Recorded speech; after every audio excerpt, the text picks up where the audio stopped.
swung by earlier. He said to tell you to head to the tavern when you woke up. He also dropped off some medical supplies. If you're feeling up to it, let's head over now.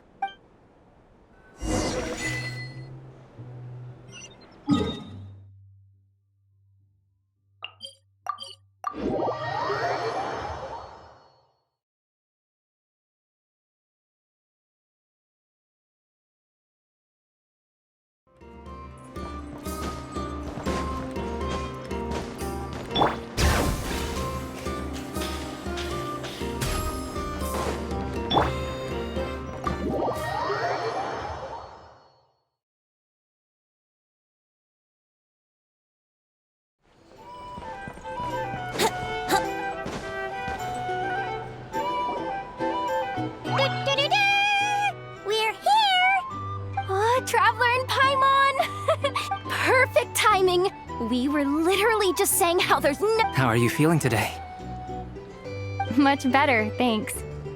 Don't— Relieved to hear it. If that changes, just let me know. Yep, we're here for you. Oh wait! Where's Nefer? How are her eyes doing? Nefer's right over there. I'm sure she'd love to catch—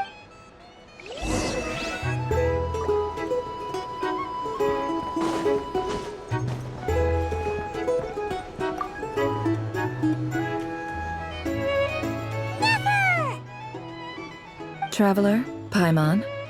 Turns out that moon chanter has some real talent after— Yeah, but you gotta be careful. Yes, thank you. I'm well aware. Yehoda, could I borrow you for a moment? Oh, sure! Did you hear that? I gotta go help Lauma for a second. You bet! Sure thing!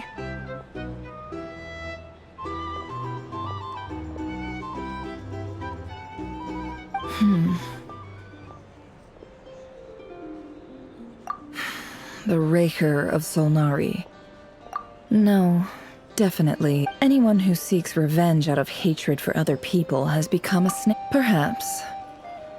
What else is left when everything you depended on in— If you're worried about me, you can nip that in the— It's just— I suddenly feel like I was wrong to call my father a liar. Oh, father. Look at the Ibis King. Thoth is a fiendishly cunning liar. He's never brought it up, but I'd bet he— Why else would he give me the power to perceive the truth, while at the same time training me in the art of deception?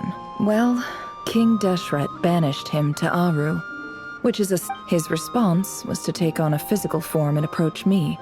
Did he really think I'd fall for that? He's stuck there. So that's enough for you to decide he's nice, is it? He's a prisoner, and he lives in fear because he's a deceiver.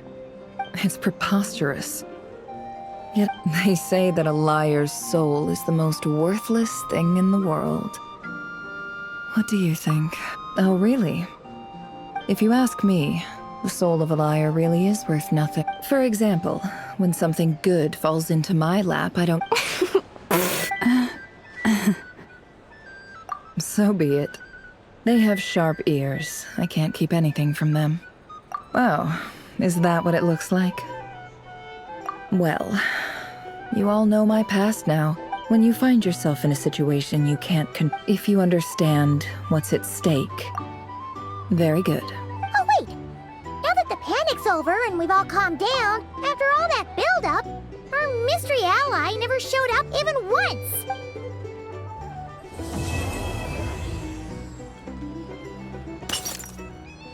Huh? Am I imagining things?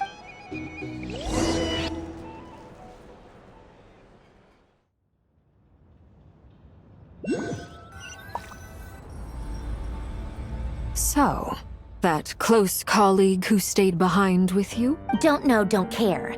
I get more normal human interaction from hanging out with Bosco too than him. Although, now you mention it. If he's disappeared without a trace, it's the biggest gift he ever gave to the world. He won't lie low forever.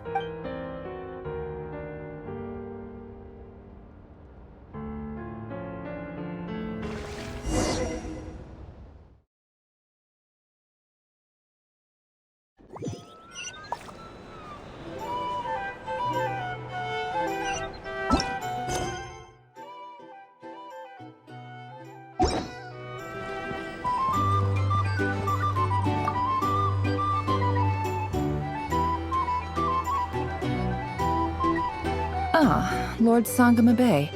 How lovely. I must thank you for the device you provided. Why come and ask me when you clearly know? I most... That's more like it. A little gratitude goes a long way with Lord Sangamabe. Play your card. The chance to work with such a kind and charitable... Huh? Let's see. Stop! It's nothing to hide from. How? You're a curious case, Lord but I'm afraid no matter how hard you try to keep things under... You did it for Sumeru. It was empty land that was gonna go to waste otherwise. Disasters are capricious things. They strike without a... My elder sister used to dream of finding a sanctuary. It was something I looked into.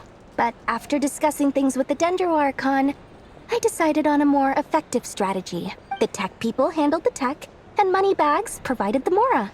It's a pity that so few people know the truth about you.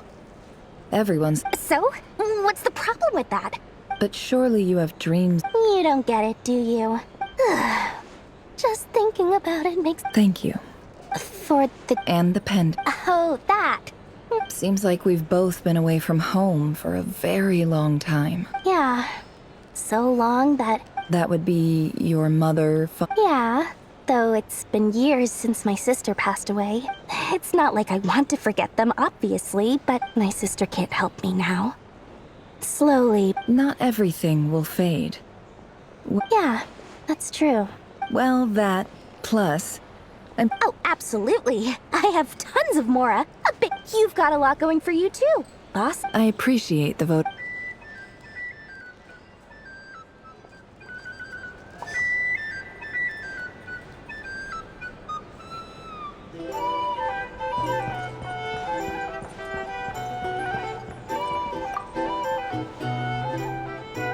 How have you been holding up?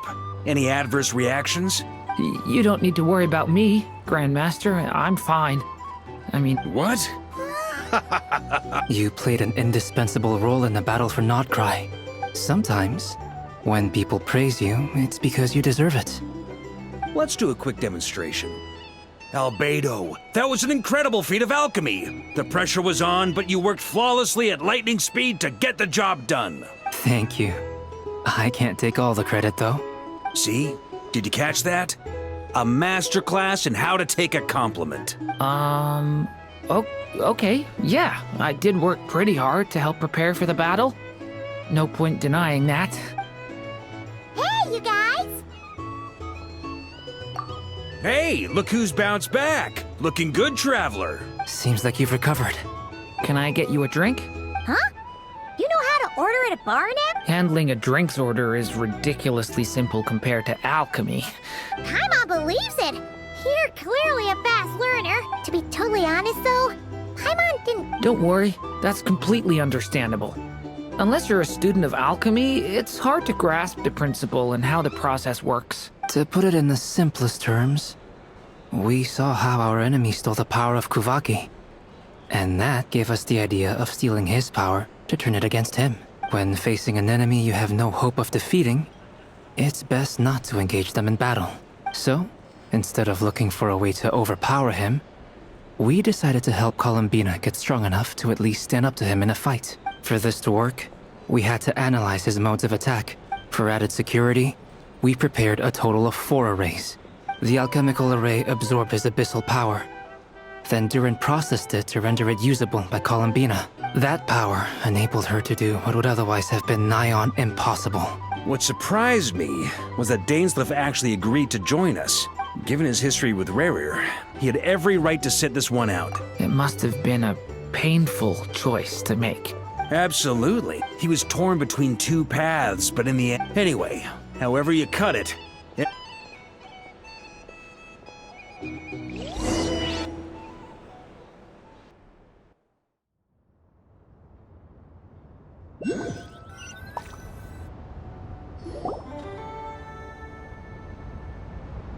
That's the only reason you're here. Yes. I've thought a lot about it. And I've realized that you, me, and Arlecchino should be friends.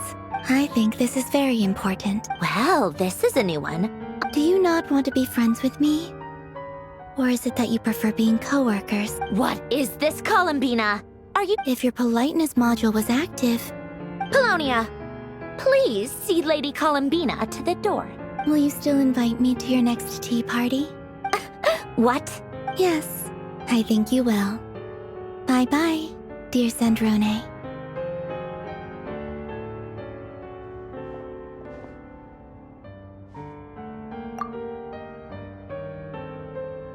Last time, the Wild Hunt escorted you out. Would you rather I handled it myself this time? We just wanted to, Why? Out of concern for my safety? mostly because you kind of helped us out, so... Oh, don't you worry about that. Tea time is already a write-off. If you're in the mood for tea, go ahead and help yourself. My coasters are still missing an act. Whoa! Pretty hefty notebook. You can ignore those. They're just... I doodle and write in my free time. And other times, I grit my teeth and note down all the crazy nonsense going on in the present. Trying to predict the future is like daydreaming. Huh. Although, having said that, the only vaguely interesting... Who else? Pretty much all the mecha and Fontaine are his personal handiwork. Wait, are you saying you know? I mean, I guess we were friendly enough. Yep. In fact, I'm probably the only normal person left who knew him at all. We used to chat occasionally back when he was still around. Before he passed away, he asked me to destroy all his manuscripts. I honored his request. But, I mean, I couldn't let the genius of Lord Artifice... So... that's where the formulas in your notebook are from? I just told you. Those are my equivalent of crossword puzzles. Alain's work was like epic poetry. Not that there's anything bad about it. Anyway, while we're on the topic, I might as well tell you about what happened to him and his friends. Alain Guillotin had two close buddies, Renee and Jacob. They spent their childhood years together in the Nod-Krai Institute. They were all quite competitive, so there was some rivalry between them. But beneath the friendship and the rivalry ran something deeper. Unfortunately, childhood would end. A mad dream that would normally only capture... And if Renee and Alain had been people of lesser wits. But alas, they were some of the sharpest minds around, the first of them to fall under its... Against Alain's wishes, he persisted in experimenting on a mutual friend of theirs to try and save their life. Alain did not approve and parted ways with Renee. It's complicated. Alain wanted to believe that Renee only did what he did for the sake of their friendship. Perhaps the seed that would grow into a nightmare had already sprouted in Renee's mind. Even then, the next time they met, Renee's soul had been completely engulfed by the dream of salvation. And although that wave died down eventually, I hear that it just recently came back with a vengeance. As I understand, Renee wanted to live out his dream of salvation once more. But I'm told that the attempted resurgence finally died out for good. What do you think of Renee? Do you admire his transcendent genius? His view that any price was worth paying to achieve the lofty goal of saving the world? Or do you despise him? Same difference, really. What a cop-out. I don't like fanatics who give up their whole lives for their ideology. Maybe I could understand if Renee had just been an ordinary person. Anyway, that's enough about Renee. He managed to put a stop to the first storm whipped up by Renee. To his credit, I suppose, the loss of his family and friends was purely a tragic accident. After that, the only thing supporting his work was the same dream that had... But although the desire to save Fontaine drove him to found the Fontaine Research Institute, I think that formulas and machines derived solely from human intellect. Yet Alain's intellect was simply too great. Once he realized that the end of his life was approaching, he quit working on his formulas. He told me that the director of the Nod-Krai Institute used to read those fairy tales to... I think that all he wanted at that time in his life was to be able to sleep deeply without... At the very end, he laid down to rest in the ruins of the... Many years after that, tensions over competing dreams would once again cause a rift. And that is the story of two people from the Nod-Krai. One went all in on his fantasy of salvation, without ever looking back. The other sought desperately to burn bright in his life, even though he wasn't sure where he was going. I do sometimes wonder what even the grandest tree starts as a tiny seed. They were young children with friends and family who mattered to them. Or maybe they just wanted to find something to anchor themselves within the chaos. But instead, the search for their own salvation took them down the rocky road laid out by fate. Do you think the desire to save oneself is enough of a justification to try and save the world? The way you said that sounded just like Alain. He gave the exact same answer as you did. No elaboration. Just, all right, tea time's over. I owe Arlecchino a favor for telling me these stories. I'm gonna go tinker with Polonia now. Polonia, exit